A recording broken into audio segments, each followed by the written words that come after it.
Welcome to this edition of the Town Hall. First, I want to just take a minute and thank our sponsors, CUNA Councils. And for those of you that don't know, we will be having the CUNA Tech and Ops coming up. We will have the Credit Union CUNA Council for Technology and Operations virtually, and I will be hosting that. So I'm very excited about that. We'll be going through, we'll have all the breakout sessions. I'm actually really excited about it. I actually think it'll work out pretty well. I've got a lot of ideas and things that we'll be doing, some fun stuff. So we'll have more information on that, but we'll make sure people get signed up. So, and Tom, I believe you're going to be on the panel at it. So that's going to be fun. We are a panel. You are a panel. Yeah. I are a panel. You're at least one of a panel. And Andrew, I don't know if you got roped into that too, but I know Willis was pulling together. He did. Yeah. So without further ado, first of all, like we said, we just chat about CUNA Councils. Also, MemberPass, want to talk about them just for a second. Digital identity is picking up. I don't know if you saw, but we talked last week about Apple Identity. And I want to make it clear that though there are all these other identity solutions, that the whole point of Seal Ledger is to integrate into all of them, to have that opportunity. And as single credit unions, if we get picked off one by one, it's going to be expensive. And, I always used to say, if I'm Andrew, Andrew, if suddenly you had to pay a nickel for every time somebody logged in every day, what you got? Probably $15,000 a day, somewhere in there at 50,000, it would add up fast. And that's a big issue. So the fact that we have a consortium that we can pull together that's already up on this and can speak to that is a big deal. So if you haven't gotten involved with MemberPass, I highly recommend it. It's going to be really important, especially as Roger starts to talk about things here in a little bit. Also, there's this other kind of fly-by-night company called CU Broadcast. Not sure what they do. I know they stole their logo from YouTube. Yes. From what I actually can tell. TV Guide. I stole it from TV Guide.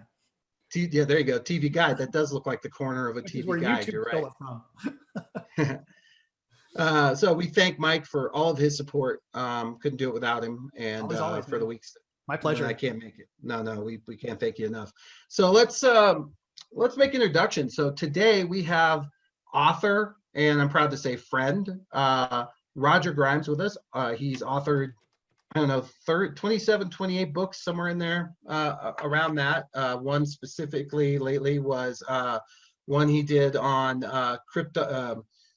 cryptography, the new coming apocalypse, which is just a great name for a book and made me sleep at night really well. So thank you, Roger. He's also part of KnowBe4, which is an incredible company. If you're not getting involved, they're guys that are just out there beating the pavement about security and trying to learn what's going on to get ahead of it, to share with their clients, to share with us. And Roger's been gracious with his time and just really done a lot for us. So with that in mind, we're going to kind of kick it off today. And what I want to do is I want to take some questions. So I'm going to start it off, and then we're going to kind of see who's out there and what security problems they're implementing. But I'll start. So Roger, welcome. Glad to be here. Thank you. Awesome. You look like you're still in sunny Florida, so yes. You must be enjoying not traveling. So yes. We're about to see, we think, if it gets through, another round of the stimulus packages, possibly the checks to the American households, the Paycheck Protection Act, those sorts of things. When we saw that last time in the credit union space, it really led to a lot of fraud. There was fraud that we were seeing and having to deal with. Andrew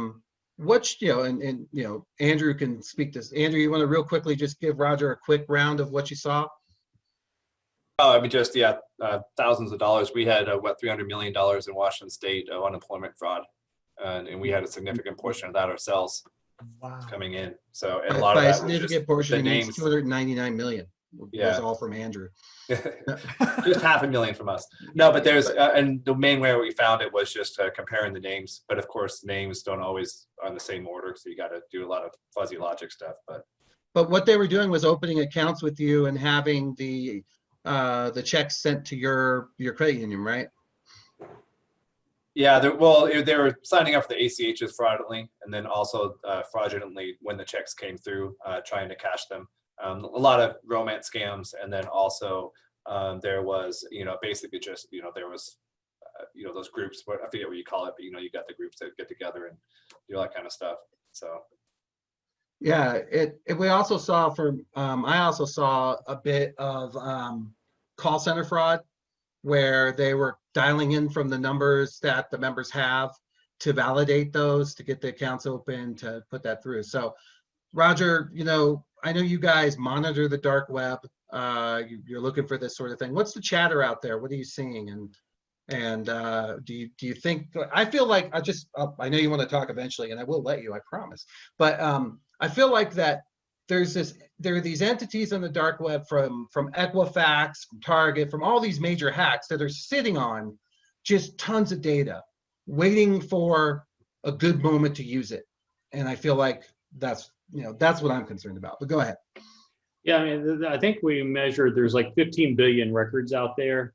And certainly most of us are out there multiple times.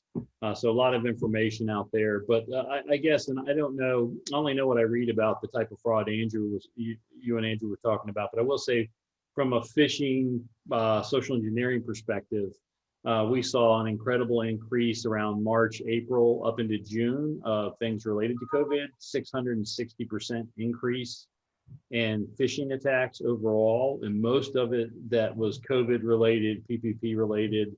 It was incredible. And now we've seen a startling drop in both phishing attacks and phishing, just in phishing in general. So that's kind of dropped off a cliff. So there was that temporary high point and then it went down, but we're certainly seeing an increase in more sophisticated forms of phishing. So business email compromises, we're seeing a huge increase in those.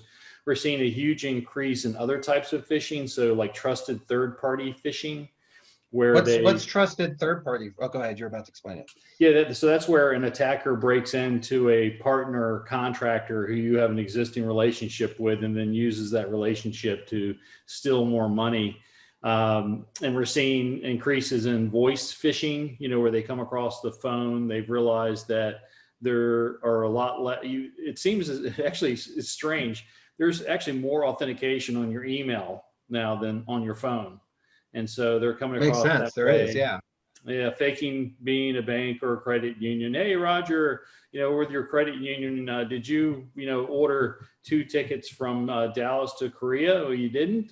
We didn't think you did. We caught that, and we just need to confirm your information, your login name, password, and we'll send you we're going to send you a reset code to your phone. You need to tell us that number explicitly so we can help you out. And it really is just resetting their account and doing account takeover. So we've seen a lot of those, and so the amount of spam and phishing is actually decreasing, and COVID related stuff significantly down, but the amount of damage per instance is going up. So what do you think that's, why do you think that is, in the sense of the big drop off is because they stopped the $600 paychecks and all of that ended, or? Yeah, I mean, I think so. And I think we'll see with this new round of payouts, we think certainly it would be unusual if we didn't see a corresponding increase in phishing and spam around that topic. But, I don't know. It was amazing how quick it came up and how quick it went down. The coming up quick wasn't the surprise. It was the going away of it that was kind of shocking to us. So what that tells you is that it just stopped being productive for them, right? Because if it was being productive, it would have stayed up. Right, right. But apparently it was very productive early on. And then there was this, it was just this U-shaped decrease. And so it became less productive for them. But we're just seeing, like, let's say ransomware attacks too, we're seeing less of them, but they're getting their payout. It used to be maybe 40% of the people paid, and now it's like 90%. Because now they're stealing the data. And so it isn't, we're going to encrypt your data. It's, we have your data, and if you don't pay out, we're going to give it to your competitors or put it on the internet. So the amount of the average ransomware payment 2 years ago, I think was 14 grand or 24 grand. And now it's over $250,000 2 years later. So they're just, it's less attacks, but being far more successful per attack, that times phishing, social engineering, ransomware, bigger payoffs. Yeah, so in the past life, when I was responsible for such things, one of the things I would do that was really super helpful, and I want to find out if it's still helpful, it was monitor bounce backs. So by bounce backs, I mean that if I try to send, I think you know what they are, but I'll say for everyone else. If I try to send an email from a fake account, let's say it's, blah, blah, blah at aspire.com. And if it doesn't exist, then it will bounce back, but it'll come. It's like I sent an envelope from my house with a return address of your house, right? So if I can't get it to wherever I'm going, it's going to bounce back, and that's evidence of this type of phishing, which has been probably the most significant way that they've been getting into, other than true social engineering. Is that something that's still reasonable to do? Actually, I don't have the data for that, and I don't have the knowledge. I'd have to make it up. I will say that, we're seeing far more phishing coming from domains they've made up. So for a long time, they would fake being from, Microsoft or AT&T or bankofamerica.com. And when you tried to return to that, it wouldn't, it would almost always within the body of the email have a link pointing somewhere else or another email address that you return to. We're seeing, because of SPF, DKIM, and DMARC, those are new anti-phishing email protocol standards. The strong adoption of those protocols have pushed attackers to using fraudulent domains that sound alike, look alike domains. And interestingly, the proportion of them that are using HTTPS, so TLS, digital certificates, Super high. with those fake domains is 90% now. Right, because of Let's Encrypt. Yes. Right. So for those of you that don't know, Let's Encrypt is a free SSL service that anybody can set up that takes about 1.5 seconds to do. And all of a sudden everything's encrypted for free. And so it's pretty much built into all the tools at this point. People feel that when they have the lock icon, the TLS, HTTPS connection, a lot of people think that means, oh, it's legitimate. But it really just means that you are connecting to the domain path that's displayed, and it's an encrypted path. But it doesn't mean that path is a valid path. Right. It just means that your communication with the bad guys is nice and tight and secure, and nobody else is going to take their information. So they're pretty happy about that. Well, let's go around. Well, first of all, let me let you talk for a minute. Tell us what else you're seeing out there. What's been up, what's been down. I know you're on top of all this. Then we'll go around the horn and hear from folks about what they're kind of seeing. Well, actually, I'll share with you something I learned just yesterday. I was talking to a fellow researcher at University of Central Florida, and he was sharing with me a study he did. He's looking at, he's phishing people, and he phished this group of 6,000 people, sent them 12 phishing emails, simulated phishing emails, and they also, during the same time, received 8 real phishing emails. And he saw about half the people didn't respond to any of the phishing, and about half did, anywhere from just responding to 1 up to all 18. So the 12 simulated plus the 18 simulated. And he's trying to identify attributes of human cognitive ability that indicate who's more susceptible to phishing. So he actually started interviewing the people that were the best people, the champions, and the people that failed. He had some that failed every single test, all 18, or the 12 tests, the 8 real. And it was interesting. He did 2-part interviews with them. And during one, what he would ask them, during the first part, he'd say, pick a key word that when I call you back in 2 weeks, I can refer to, so I can, he was trying to keep it anonymous, but he wanted to keep the 2 surveys, the 2 interviews together. He said, but I'll ask a key word so I can put these 2 interviews together. He said the champion people always remember the key word, and every single person in the bad group couldn't remember their key word. So that there's some type of potentially some organic memory issue or something that may lead to them being more susceptible to phishing. That's interesting, a cognitive. So theoretically, if this guy were to succeed, you could build a test to find out how susceptible you were to phishing. You could test it on Kevin Sarber. He'd be the first one I would choose to do. Well, and what we're trying to do at KnowBe4 and other things is, suppose you're to identify it as attention deficit disorder. Well, in the education field, you design your teaching to be different for ADHD Absolutely, people. Yeah. Whatever traits you come up with, we're going to try to design the tools to micro-target those types of people to see if we can be better at educating them against the maliciousness. So Yeah. that was interesting. Well, and learning. this speaks to your book, right? Your current book, How I Beat Everybody's MFA and Laughed About It. Thought it was funny, I think is what it was That's a called. much better title. That's a much Yeah, better I title. think, yeah. How I Beat All of Your MFA and then had dinner, I think is what you called it, or something along those lines. But talk to that a little bit. Tell us a little bit about the book, but also, and I'll bring it up while you talk, but tell us a little bit about what the findings were. I mean, if you can wind through all these things, like for example, we had a gentleman on last week who basically said, hey, if you're using text as a SMS as a MFA, you might as well just, put up toilet paper or something. They can just break right through or something. Is that, your view, or what are you seeing? I certainly too am not a fan of SMS messaging for authentication. So my book's called by Wiley, comes out October 27th. It's for sale on Amazon already, but it's called Hacking Multi-Factor Authentication. I look through, I talk about the 50 ways that I can hack MFA. I can hack any MFA solution you come up with, at least 5 or 6 different ways, if not more. Oh, wow, all of a sudden Zoom's changing on me. But I got your book up on the screen. So Oh, people can awesome. see it. But the reason why I actually wrote the book is Kevin Mitnick, one of the most infamous hackers of the world, and our hacking chief officer. But he's a good guy, hacker, has been for nearly 30 years. But Well, that's what he says. I'm keeping an eye on him. Yeah, Don't yeah. worry, buddy. I actually wrote an article years ago. There was this movement called Free Kevin, and I actually wrote an InfoWars article that said put his ass in jail. I'm sure that so made him a big fan. Yeah, and even when he got out and he was claiming to be a white hat hacker, I was very distrustful of him. But even before I knew him, eventually he won me over. I met him at security conferences, and I realized that he had changed. And part of that is he's making a lot of money, being a good guy hacker. And he tells me, he for says, sure. now we're good friends. He said, I get the same thrill being paid to be a penetration tester as I did as a hacker. He said, except for there's more paperwork. Yeah, I have to tell him how I did it.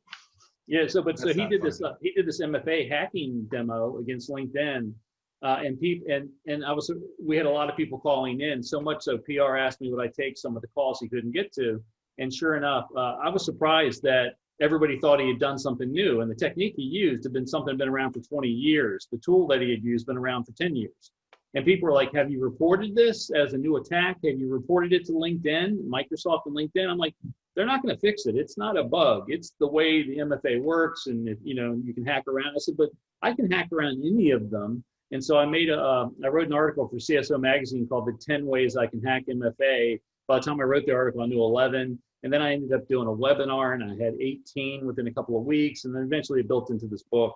But the whole idea is that MFA, let's say even like SMS messaging, it's not bad, but there's a difference between, MFA can help you decrease risk in a lot of ways, but that is a completely different saying. And most people I talk to, end users, when they get multi-factor authentication, they suddenly feel like they're much less likely to be hacked. Like all of a sudden they're like, oh, I've got this device and I don't have to worry about phishing anymore, or I don't have to worry about being hacked.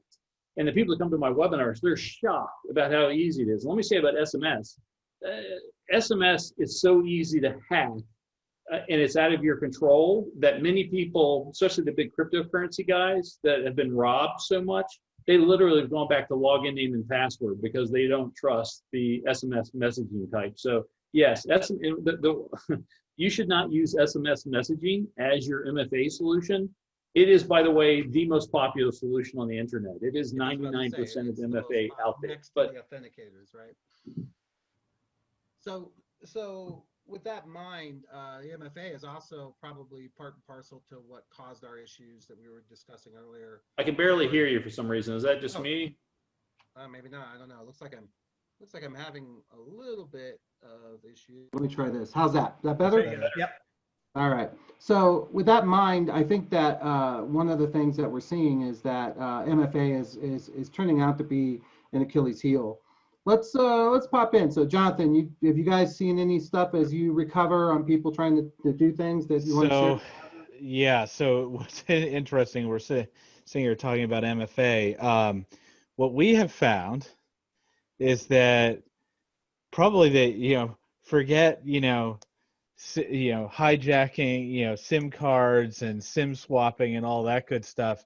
The what we find is that our members are, the weakest link is always the human in the chain. And so what we have found is that our members are very gullible when it comes to synthetic fraud attacks against their accounts, where the malicious bad actors have gathered enough information about us and about our institution to effectively pose as us when talking to them. And so what we found is that by doing so, they're convincing people to basically hand over their one-time passcodes to them, and then registering their devices on their account, on their PCs, wherever they're logging in from, probably over some, Tor network or something.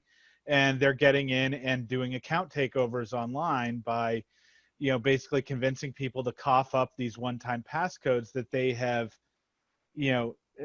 fraudulently had sent to their logins. They've got their login, they've forgot their password, they've probably already compromised their email account to get the password reset link, and then they have a one-time passcode generated, and poof, they call up the member and go, hey, this is Hudson Valley Credit Union, we just had a passcode sent to you and we want to confirm that you got it, can you give it back to us?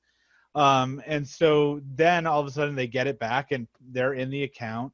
And so that's one way that we've really had several accounts now compromised through that manner. And, we're all sitting there going, why would anybody give up their one-time passcode? But, it's easy not to put yourself in the member's shoes and rather think like, somebody who's familiar with the institution and what we live and breathe all day. The other thing, go ahead. I was just going to interject. Yeah, MFA is good at stopping those broad multi-million phishing attacks that have no information about people. Right. Once they decide to target a member, they can be successful. The one question I was going to ask, based on what we've seen and what we've been doing is, I think much like everybody else's internet banking, online banking solution, yeah, sure, we use SMS as one of our MFA channels, but we are going to introduce the ability to use the time-based one-time passcode authenticators like Authy or Google Authenticator coming up. And I was curious, to get your take on, how much more effective are those in reality? I mean, I'm sure they're harder to defeat, but what is your take on how quickly they can be defeated in the open? They get defeated using, great question. They get defeated using the same methods. Okay. Any phone app is better than an SMS message. Sure.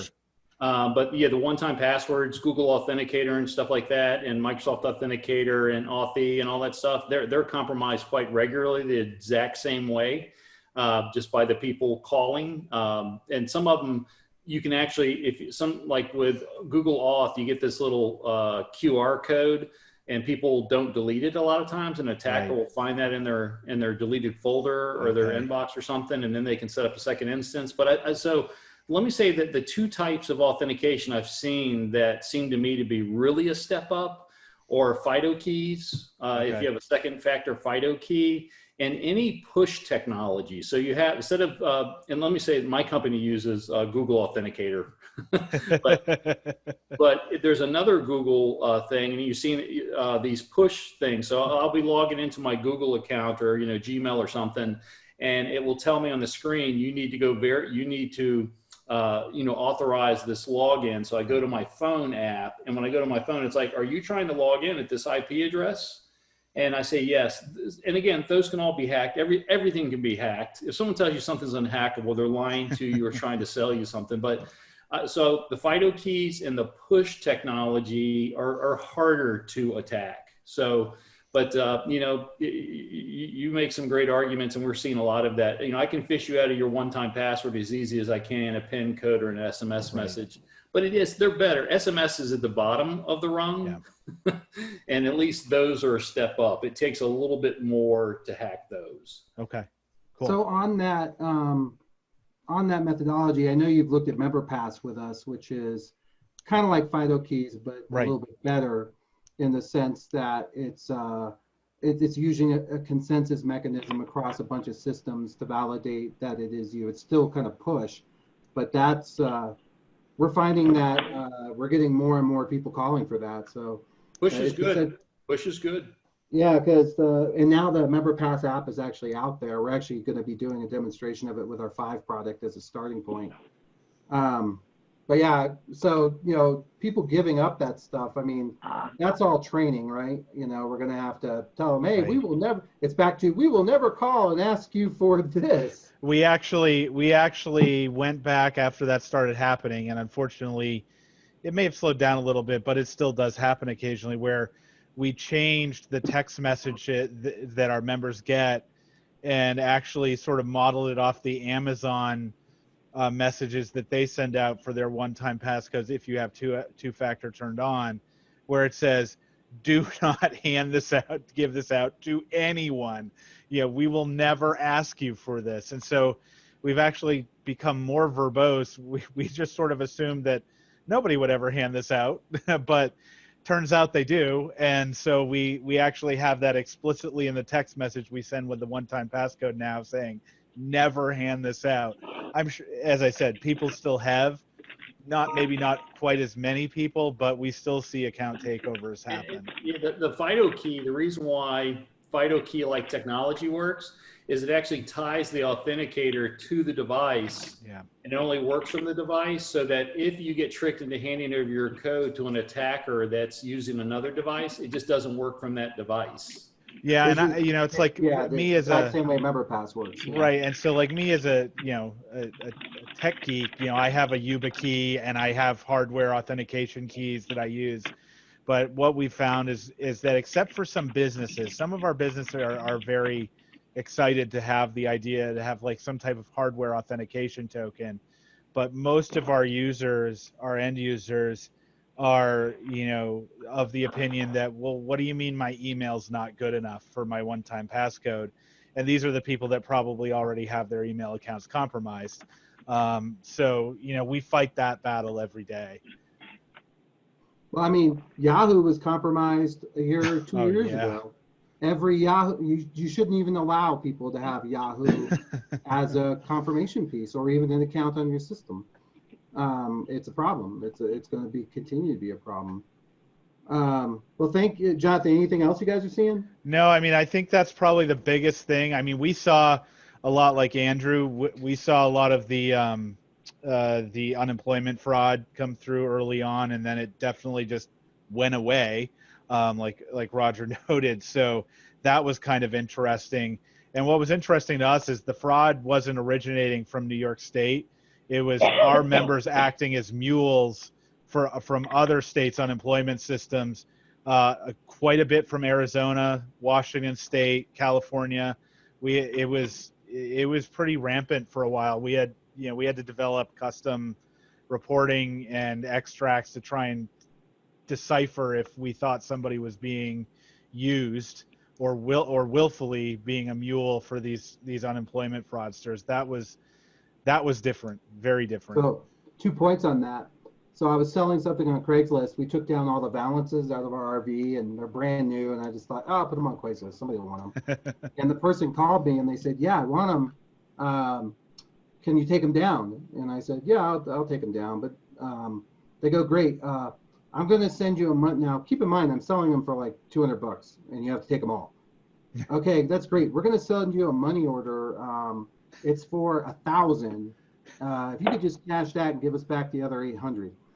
So, it's interesting. So they're trying that on Craigslist now, and it came from the money order was from Aspire Credit Union. I knew right away it wasn't good, so I just. John is out $800. Tom, you got something for us? You see anything out your way?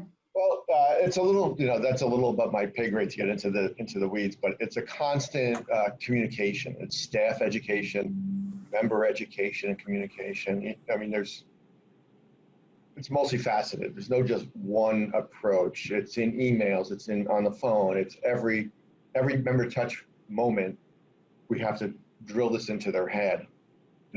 Just a real quick story. So my father, who was 84, several months ago, his computer got hacked and at a home, and he's down in Tampa, and they encrypted his hard drive, and he was being ransomed, and he's talking to the person, like on the phone, talking to them, and he tells me about this. I said, first of all, hang up. I said, second, change every password you have, and third, do you keep your computer upgraded and all that? And he goes, well, not really. He goes, it's an XP. I said, shut it off, throw it out. Hope they didn't take anything, and go buy a new computer and start all over again. It's just like, really? But they get really good. These guys get, the premises they use, the stories are really good, and people just get sucked in. They want to help. They trust, and they get hurt. So, but Tom, this is what I was also going to ask Andrew and you, and pop it by Roger. But knowing that we have another round coming, and I think you said the first thing you said was perfect, was communication. But knowing that we have another round of this coming, and the idea that it could go from where it is now back up, maybe even higher, because they know more about it now, beyond that 660% increased it that Roger was talking about. How do we, what should we do in this lull to prepare for that? Like, what can we do, Roger, or anybody? I mean, I have some ideas, but I kind of wanted to see what, should there be a part in our website that says, do you need to be jamming out a ton of emails? Do you need to be calling people, the old, folks who've been hit before? I mean, what do you do? I mean, one thing that we've done, and I get a lot of these ideas through these town halls, was build a reporting system so that we can quickly do some reports to see if there is any anomalies in transaction activity and ACH activity. And we just do a lot of SARS, suspicious activity reporting. And what's interesting is we've done some reports, we've done a lot of reports in the past several months, more than we've done in a year. But we did reports in August, and we've received now, in the past couple of weeks, phone calls from the FBI on SARS that we submitted a month ago. Huh. So they're, when they see action activity, they're taking some steps on it. That's unusual. Unless I lost $250,000, I never heard from them. So Right. yeah, that's interesting.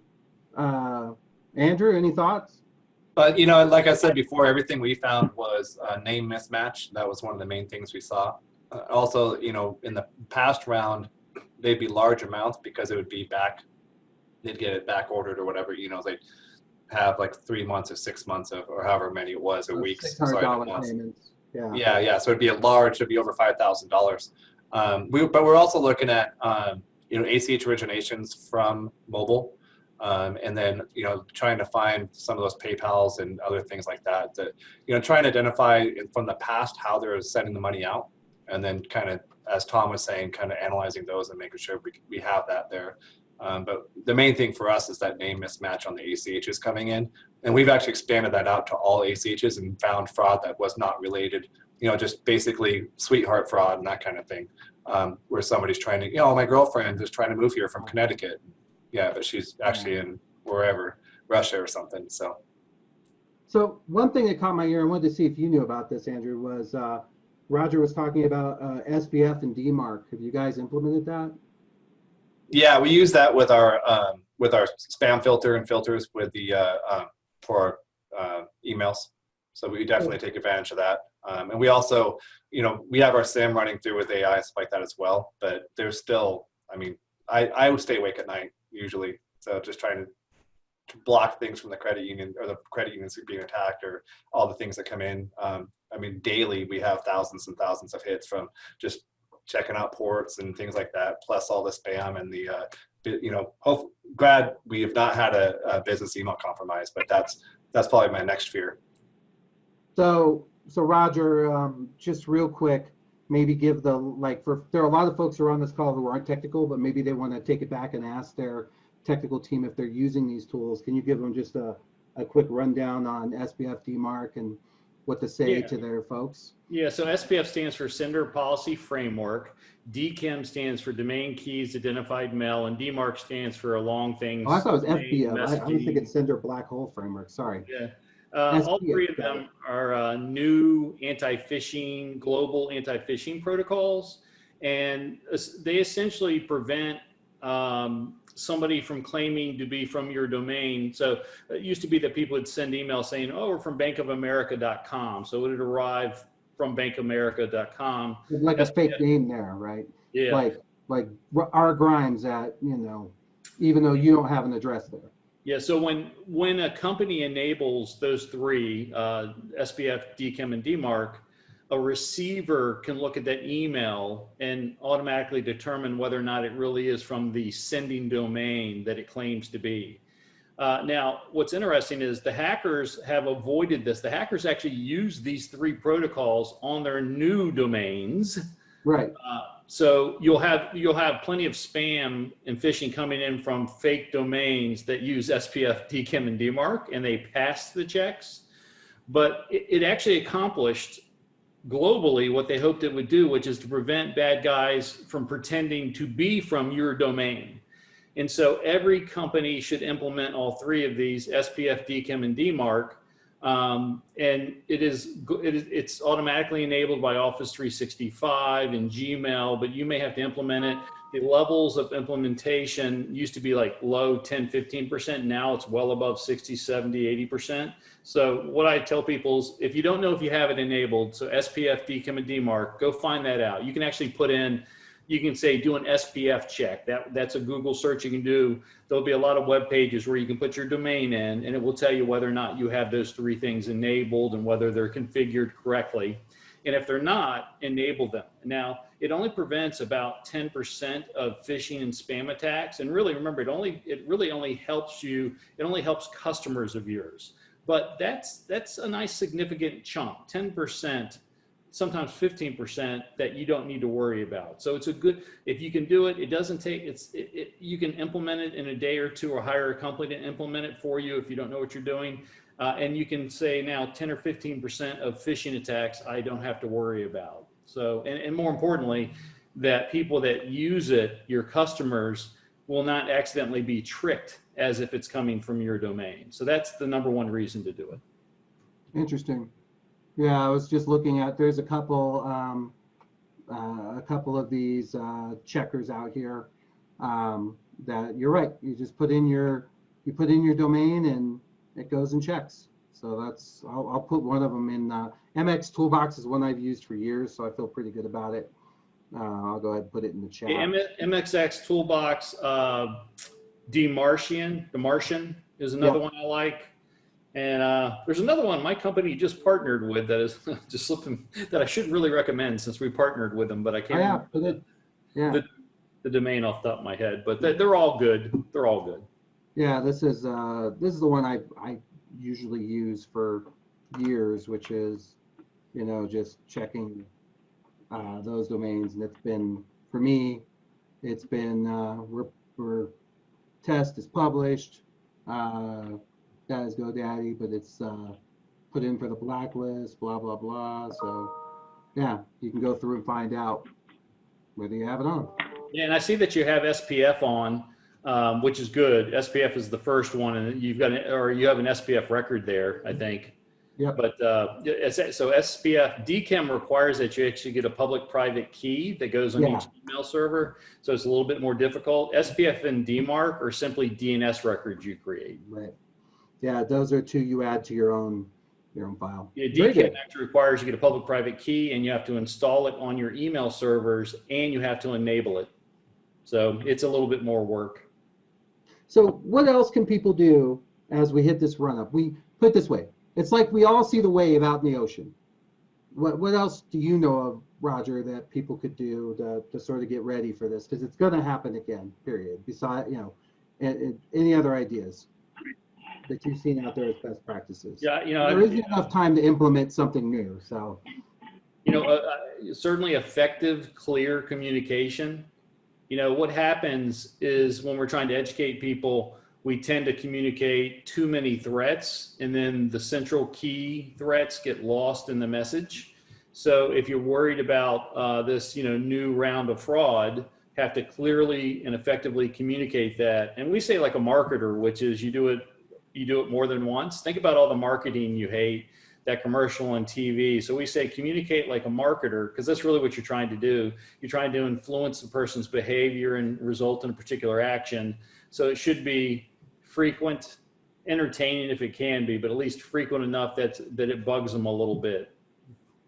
Something like, don't let somebody take your unemployment benefit, or, that's really what's happening. So Yeah, or we do know for sure from our data that a one-time message is not effective, is not nearly as effective as multiple messages spread over time. Would 100 a day get their attention? That's what I'm thinking. I'll send 100 a day, and that I see Andrew's excited about that. I can tell. Great. Well, let's. Anybody else have any other security-related questions? Mike, you hear anything out there in the wire?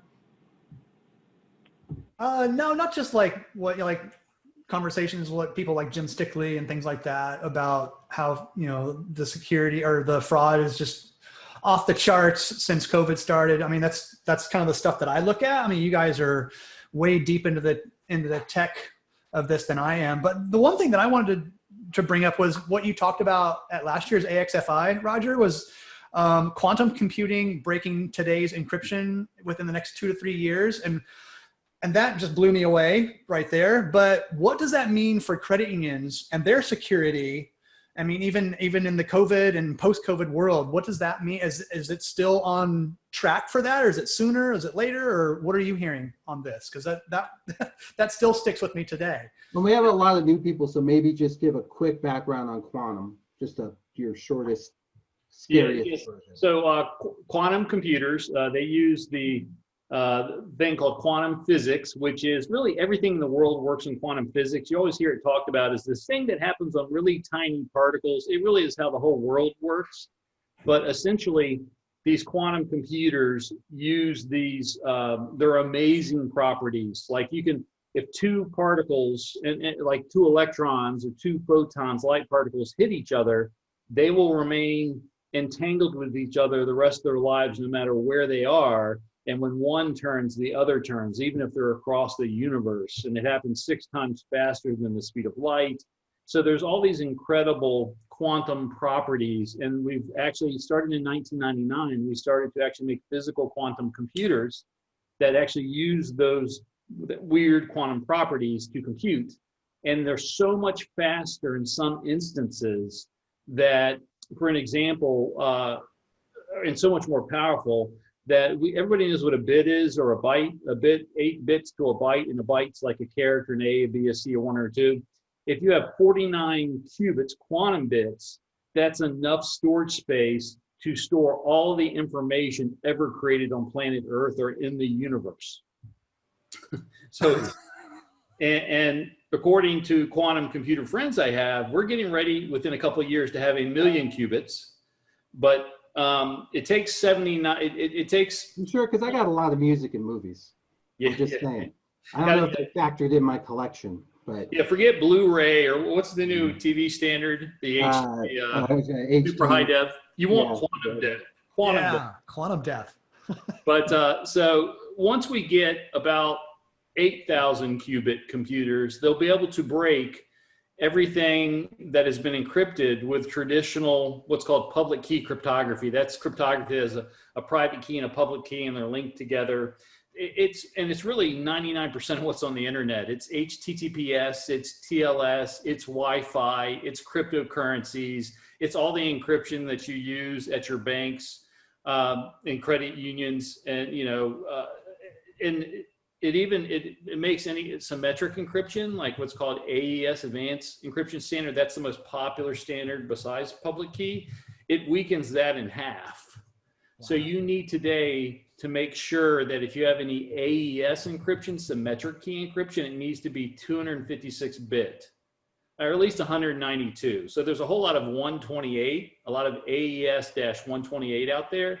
you want it to at least be 192 bits and really 256 bit. In the next couple of years, and actually I think it's already happened. If I go into my browser and I right click the little lock, right? And I go into the details on this. Yeah, let me show. I'll show everybody. This would be good to see because like I said, we have a lot of non-technical people, so I want them to see what you're talking about. It's pretty cool when you look at it. So if you go up to the lock, and I'll bring this up while you keep talking there. Go ahead.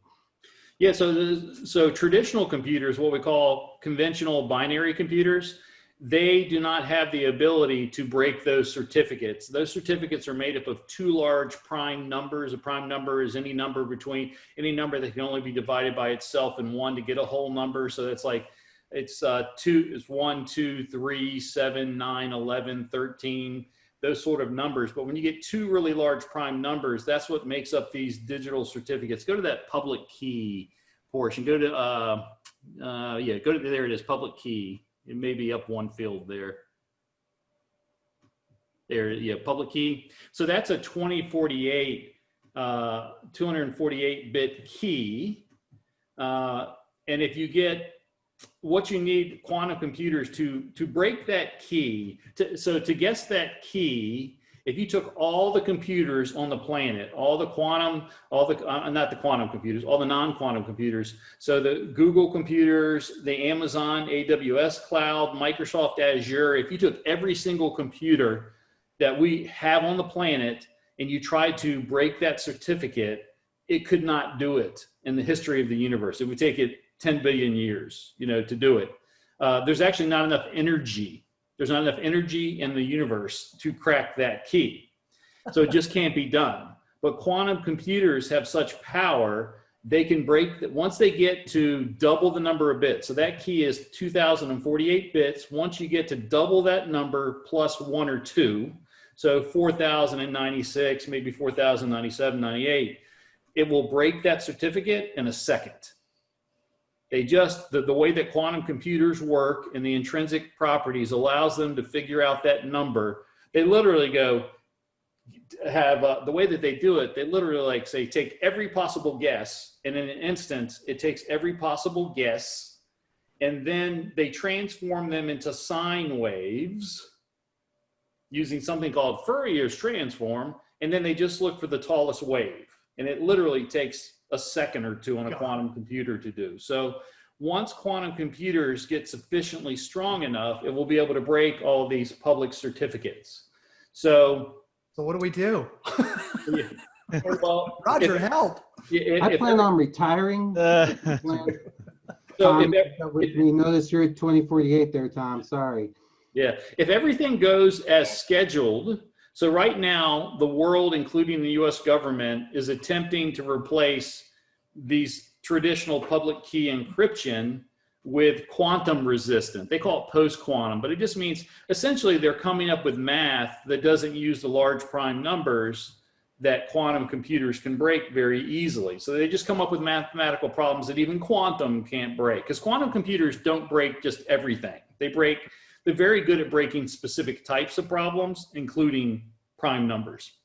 So there is a contest been going on for 4 years by the US government, the National Institute of Standards and Technology, and it's called the Post-Quantum Contest.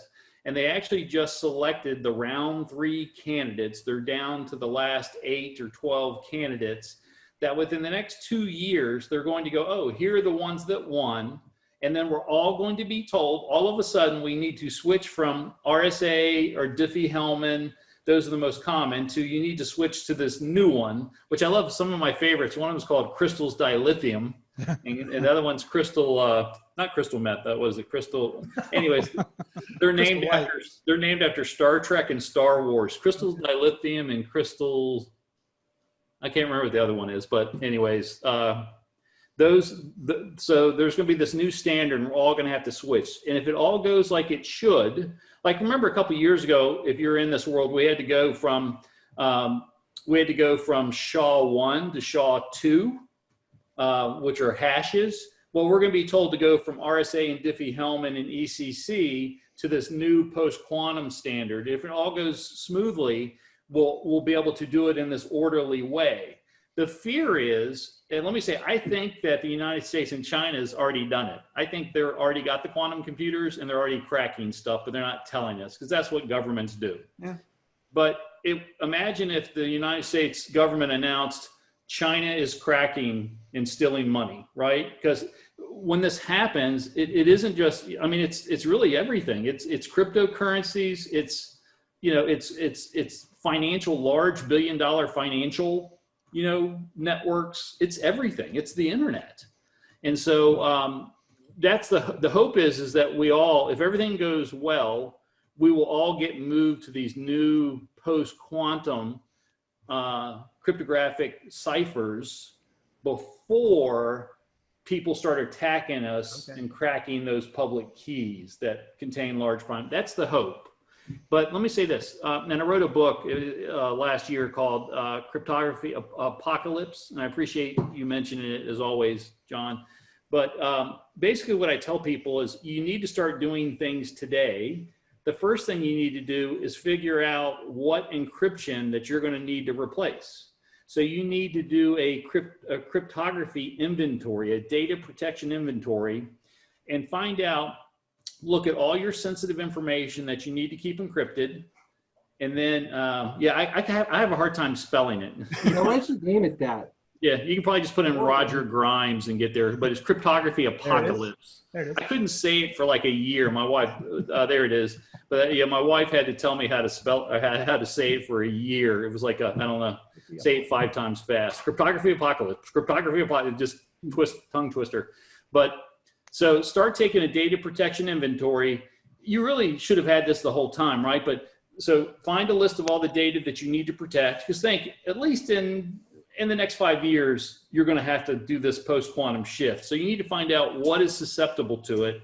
So you want to find out all your secret information, what cryptography protects it. Is it AES?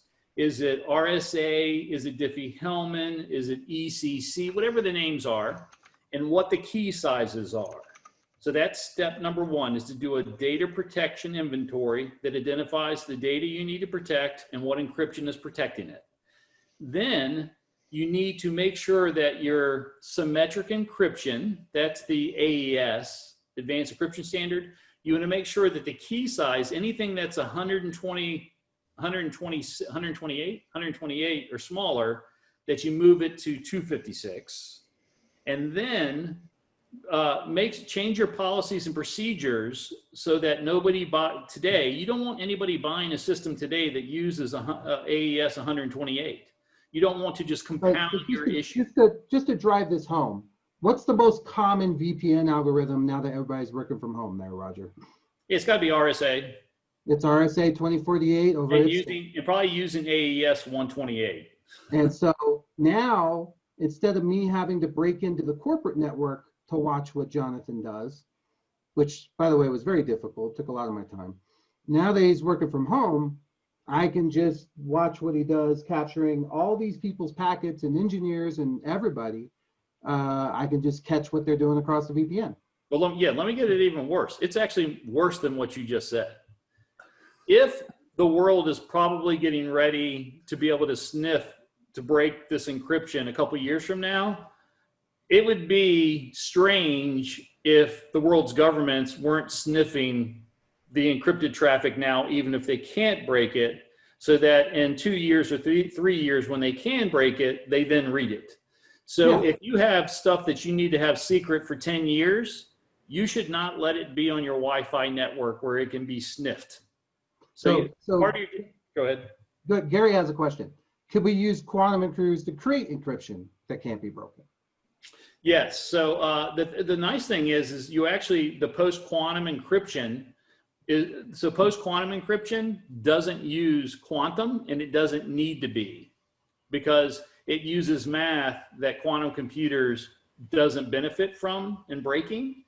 But eventually, 10 years from now, 15 years from now, everything's going to be quantum encrypted. There's already quantum encrypted networks.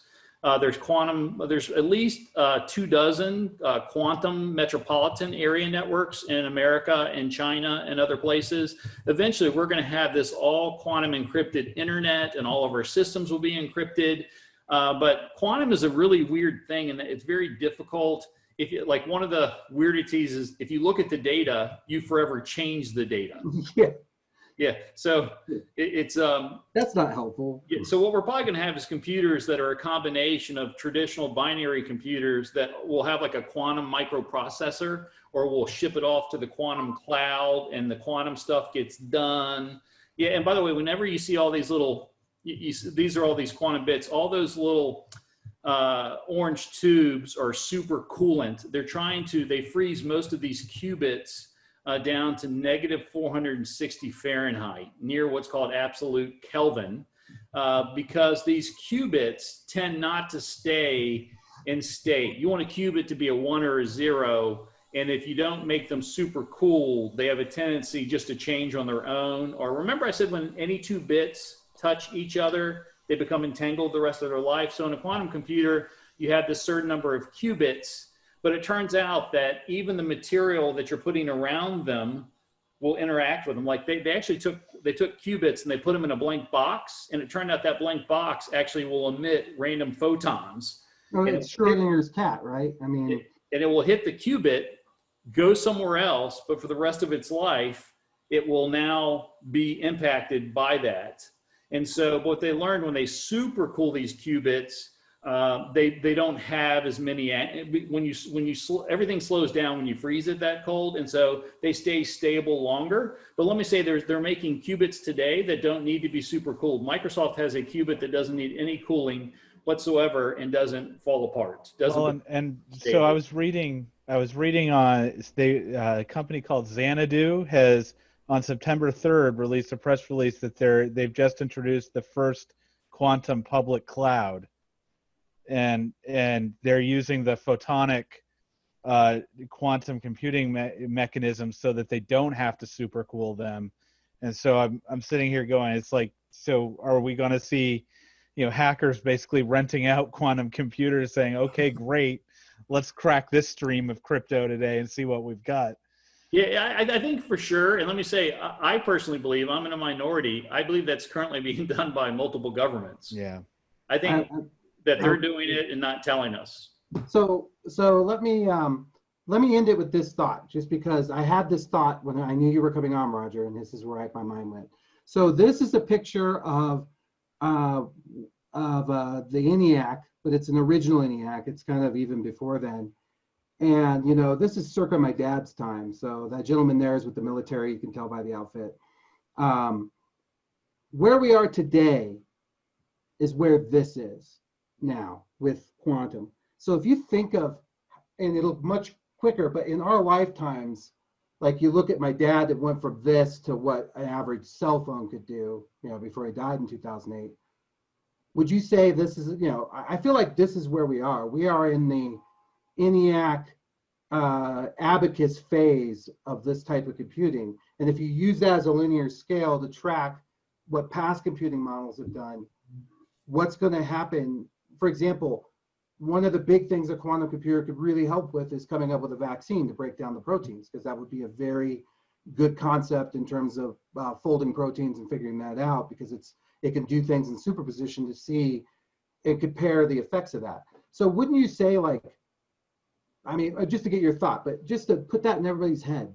For sure. But what the amazing part is we're actually exceeding Moore's model. Remember Moore's model is every 2 years. Every 6 months, yeah.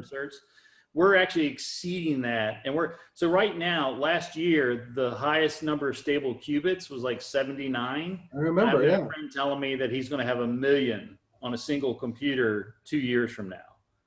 And we're going to have, let me say this, my prediction is that quantum computers, the goodness that they're going to bring us, is going to be greater than what the internet brought us. I would agree. And the internet changed all of our lives tremendously. I think quantum is going to do more than that, because it's going to be the first time that we're actually going to be able to not only do things faster, but quantum computers are the only thing that models how nature actually works. So if you're trying to model chemicals or medicines or vaccines or finding oil or something in a planet or something like that. Before this point in time, we could only have approximate estimates of how something happened. With quantum computers, you can actually simulate how nature really works at the smallest fundamental level, and that just changes everything. That changes everything. And you know what the best part is? We have no idea why the two entangle. So we're playing with stuff we don't even know how it works. It's awesome.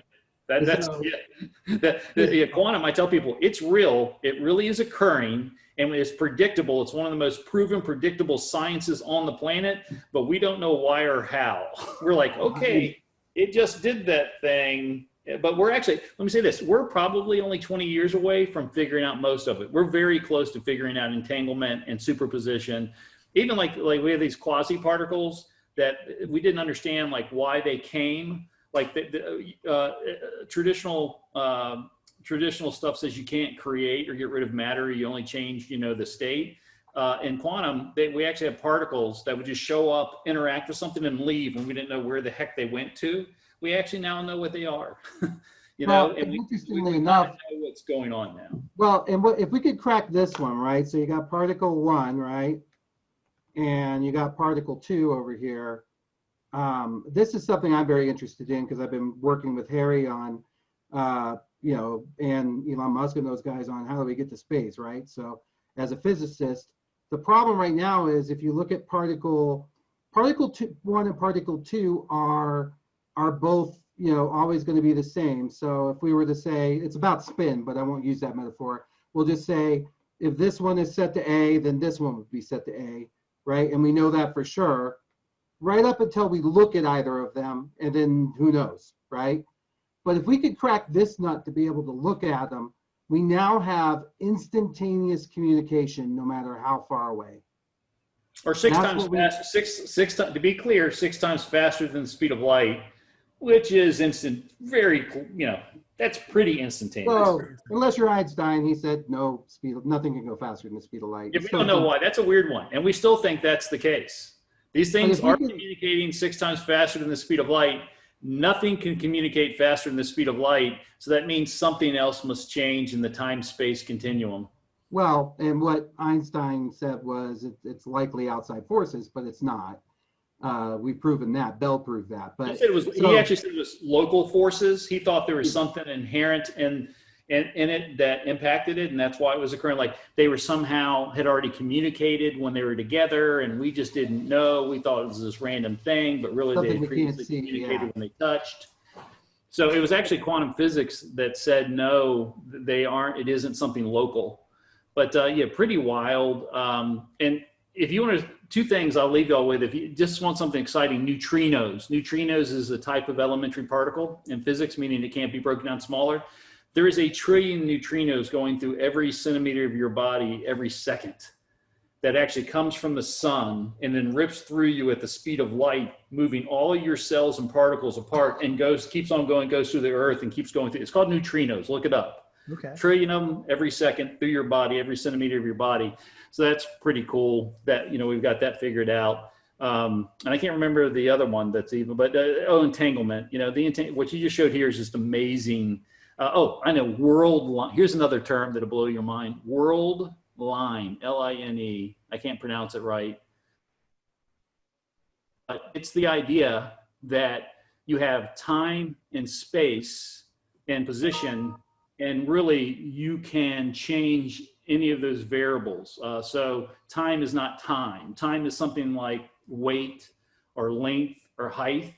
And so the world line means, if you believe in the world line theory, it means that it looks like we're communicating 6 times faster than the speed of light. Probably we aren't, but what we can do is possibly, nothing can go faster than the speed of light, but what we can do apparently is change the space or the time, because time's not time. So look at world line. It's pretty wild. What was, just to bring this back, and I'll close it out with this. So I was having a discussion with Kevin J. Anderson, who I think you met, a physicist, astrophysicist, and we were talking about how the stock market would work on Mars. And it's a problem because it takes 22 minutes to communicate with Mars currently, right? So if you were going to make a trade and you were in Mars, right? That's a big problem. It's the same problem we had to deal with time zones here to some extent, but at least the time is all in a continuum. So, you know, this was a deep discussion we had that if we were to colonize Mars, it would have to have its own stock market. And its own, because time is really interestingly equivalent to money in the sense, not in the classic saying, but in that a hold is a hold, and how much is here and how much is there has always been taken advantage of based on processing and those sorts of things. So without something like this, we would have to create an entire other monetary market on any other planet or anything beyond 5 to 7 minutes. Otherwise, it's a waste of time. And you're right. I love your brain, John. We got to talk more. But to go back to everybody here, what I would recommend is that everybody make management aware that there's this coming transition from non-quantum to quantum resistant cryptography that is coming in the next few years. And you don't want it to be a surprise to management. So if you want to, if you go to my LinkedIn, if you just look up Roger A. Grimes on LinkedIn, on there, I've got lots of articles on it. The book has it. I talk about it. There's lots of free articles. I think you should make senior management aware of this coming transition. It's like a Y2K issue that one day is going to require a lot of resources. And it's better if you let senior management know about what's happening. And again, change your policies so you're not getting a whole bunch of AES 128 when you're buying products that include encryption. Start taking that data protection inventory. So when the NSA and NIST is like, okay, everybody's got to move, you've at least got some of the steps done and you're not panicking like the rest of the world. Absolutely. Roger, we kept you over time. I want to be sensitive to that. Thank you so much. Y'all are awesome. On Y'all are behalf of awesome. everyone. Awesome, yeah. I'll work with you on my Mars stock market. I'm going to call it I'll be an early investor. it's going to be called the MASDAQ. So just you're welcome to jump in on that. I'm being 100% serious. We had a lot, me, Britt King, Kevin, and the guy who's going to be on next week, Brian Romilly, who's another physicist. We had a long discussion on that. Because it really does make a difference. And if we're going to colonize Mars, it's going to put us there. I'm going to put Roger's LinkedIn for this. If anybody wants any of this information, please let me know. As you can see, Roger is just wonderful to work with. I can't recommend him enough to talk to your team, to talk to your board, to work with KnowBe4. You cannot have enough security. Even Stickley likes him, and that's just one point against him. You don't hold it against him. But no, I think it's it's coming, and this 660% jump is something we need to take seriously. And I'd love to see us be much stronger and ready. You know, it's what's the old "fool me once, fool the foolery, fool me twice" Bush saying or whatever it is. But we know this is coming now, so we've got to do better. And our boards are going to expect us to do better. Our members are going to expect us to do better. And that's what this week was kind of about. So. Again, and I can promise you, if you reached out to Roger and emailed him or asked him, he would immediately respond. He's just a wonderful guy. So please do. And if you're interested in the quantum stuff, man, just Google it on YouTube. There's so many good videos that people are making. There's this one where this dude, he's the bit and he makes himself the particle and goes in the whole thing. It's weird looking, but it's the best one to watch. Did you watch it, Jonathan? You know what I'm talking about? It's really good. This is every quantum video. You're like, okay, it's great. Man, I understand that. Understand that. That's easy. Wow, I can't believe I didn't know this before. That's easy. What? Huh? What? Huh? No, not What? possible. No. Let me look at another video. Wait, this is the video I should have watched the first time. This is easy. This is easy. Wait a minute. I don't understand. They all get to a point to where you just go, whoo, whoo. You just got to keep at it. You got to keep digging. I mean, it's become a hobby of mine to continually read up on it, watch. Scientific American had a really good, they sell those really, you see them in like Walgreens, like you think it's a magazine, but it's not. It's really just a book of whatever. And there was a great one on quantum that I have probably read 10 times and I'm still reading it over and over and over again. Just a lot to know. And like I said, the fact that we're sort of in this ENIAC version of it, that what could come and very quickly, you just think of what we're doing right now and try to extrapolate that. It's hard for the human mind to do, but big stuff is coming. All right, guys. Well, thank you so much. Everybody enjoy their week. That was fun. Great meeting. Thanks, John. Thanks, Roger. Thank All right. you. Take care, everyone. Bye, Tom. Bye. Bye, Andrew.